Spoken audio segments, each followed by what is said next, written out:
Give it to me like.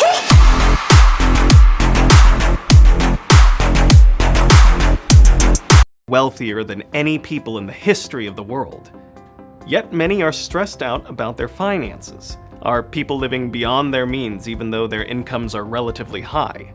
Are they maxing out credit cards and living paycheck to paycheck? Are they saving for unexpected expenses? Can you be financially secure even if you don't make a lot of money? Can ordinary folks invest in the stock market with manageable risk? The answers to these questions are the beginning of a checklist for what we call financial literacy.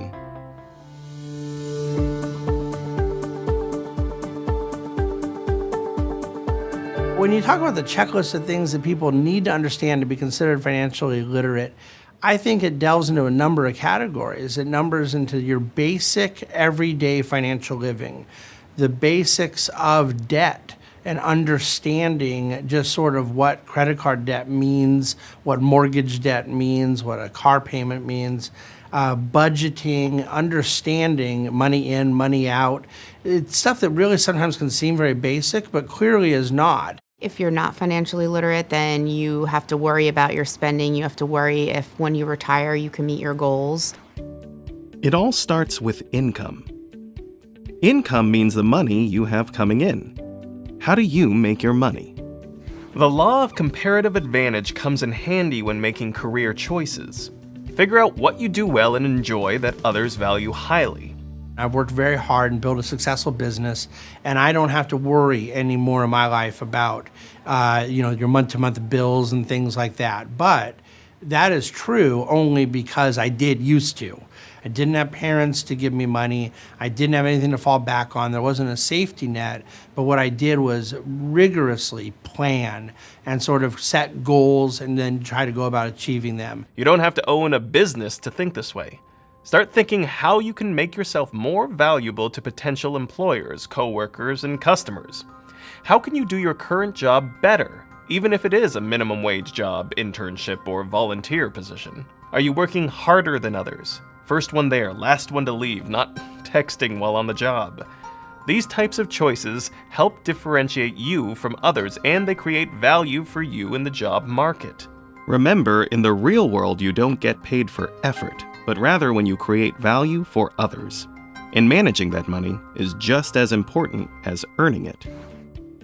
Expenses are money going out. How do you spend the money you've earned? Do you even know where all your money goes? Many people don't.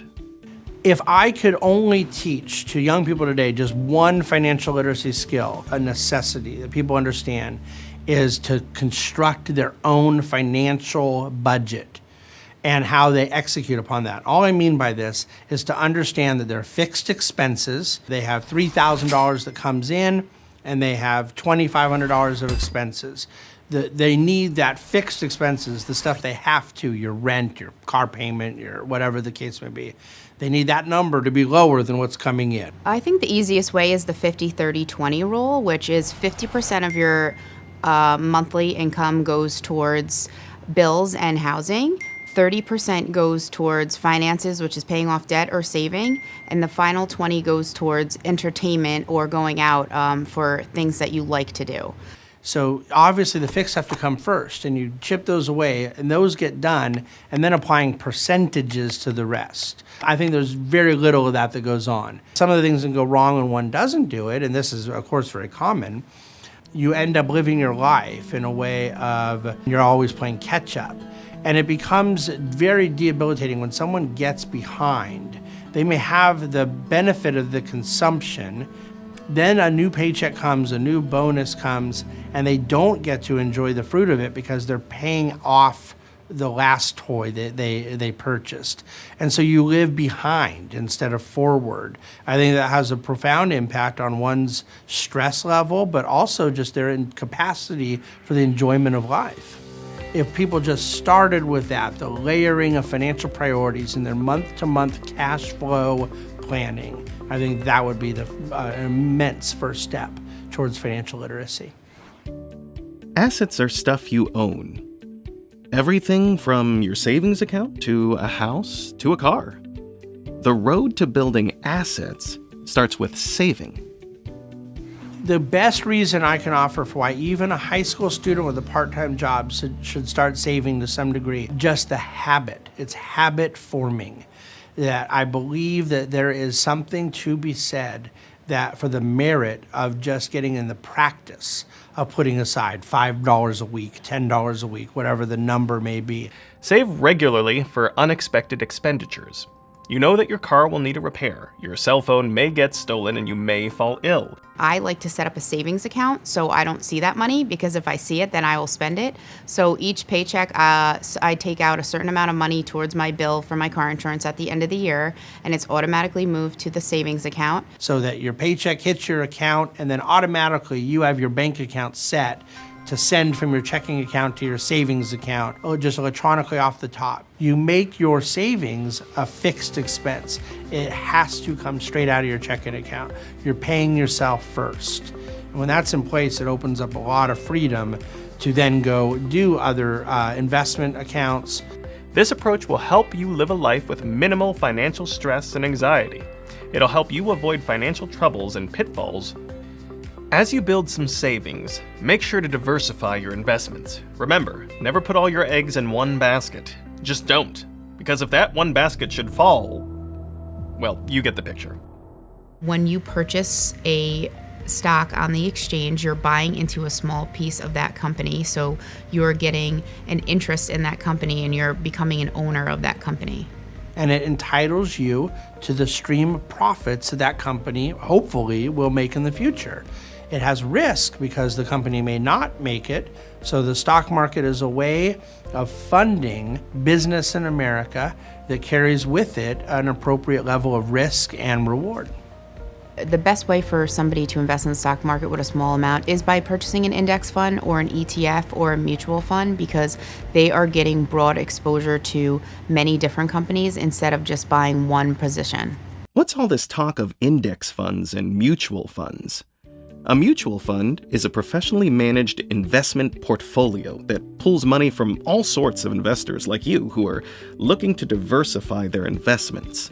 It's the easiest way to ensure you aren't putting all those eggs in one basket. Index funds, or exchange-traded funds, ETFs, are similar except that they are managed to match the performance of a particular group of companies, say, a group of tech companies or a group of consumer goods companies. Instead of picking individual stocks, I want to own Apple and I want to own Nike, they might just buy an index that includes a whole basket of these companies together. There's all kinds of different indexes and therefore index funds out there. The most common might be the S&P 500, representing sort of 500 major publicly traded US companies. With diversification, you can take comfort in knowing that when the value of one asset is down, others will likely be up. But they want to make sure that the purpose of the money they're putting in is longer term money. The return of the stock market's been very good over time, but there's periods of time where it can be quite volatile.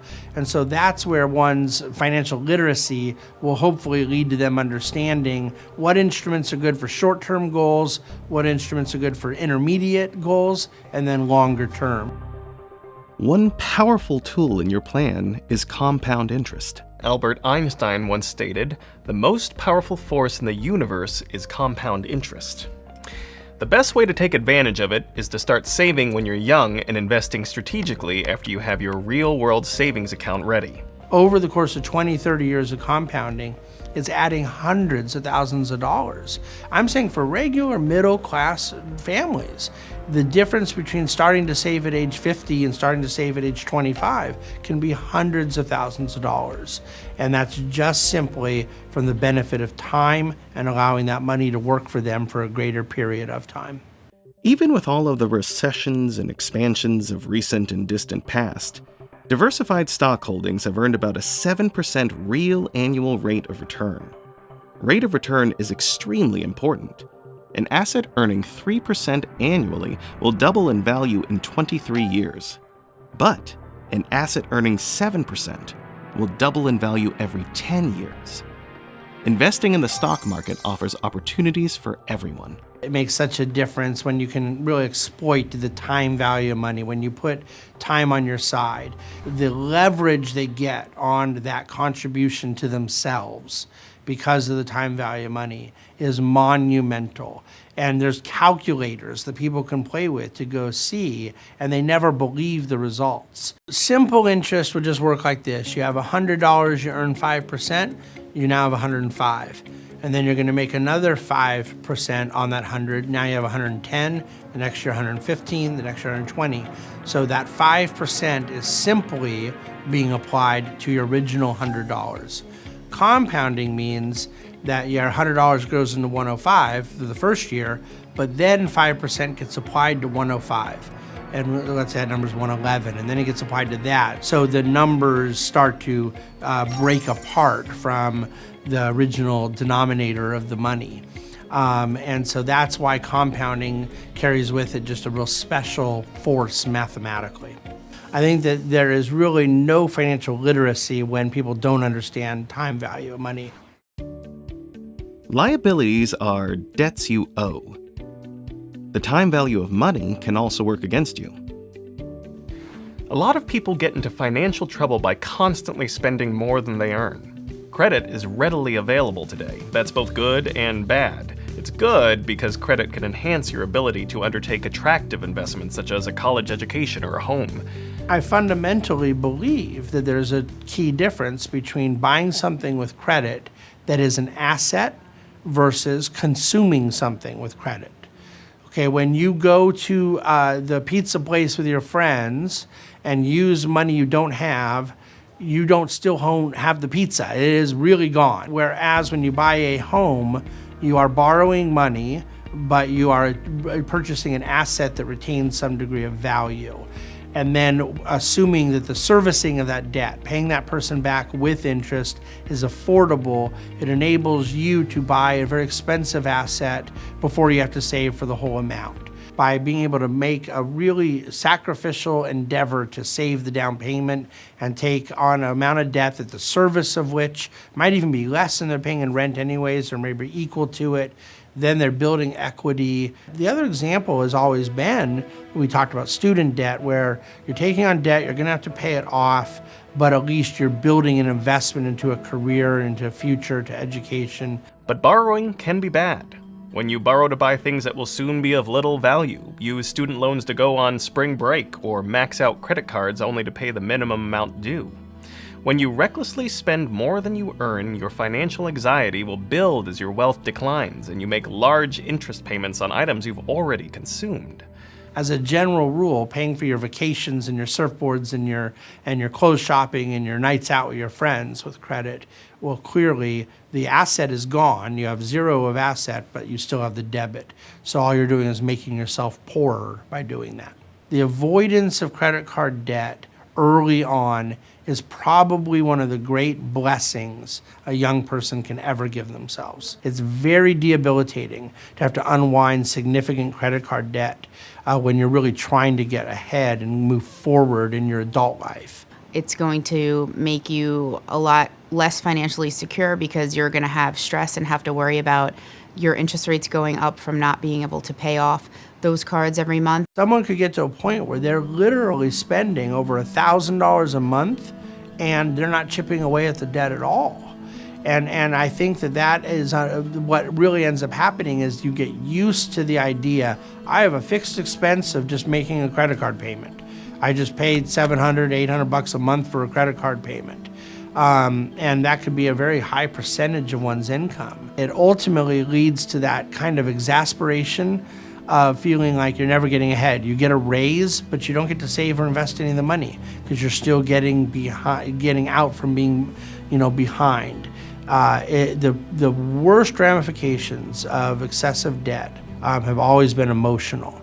They drain on people's joy, they add to their anxiety, but they take away hope. They take away from that feeling that you can move forward. So income is the money you earn. Maximize those earning opportunities. Save to build up assets, things you own. Put together a financial plan and limit your expenses and liabilities to things that increase assets or your ability to earn an income. Most people don't need an education or know how to buy more pizza or go out with their friends more, but it takes education and it takes sacrifice, character traits, if one's going to really learn the practice of saving, goal setting, budgeting, things of that nature.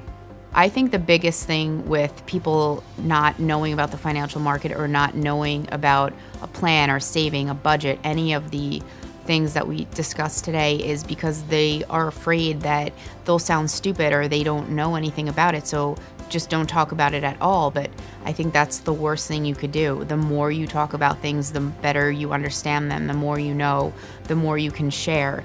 Successful personal finance is about following sound principles and cultivating them as a way of life, a manner of living. You can enjoy financial security even if your earnings are modest, but it will involve both planning and commitment. Develop your plan today and resolve to maintain it throughout your life. Your future self will thank you.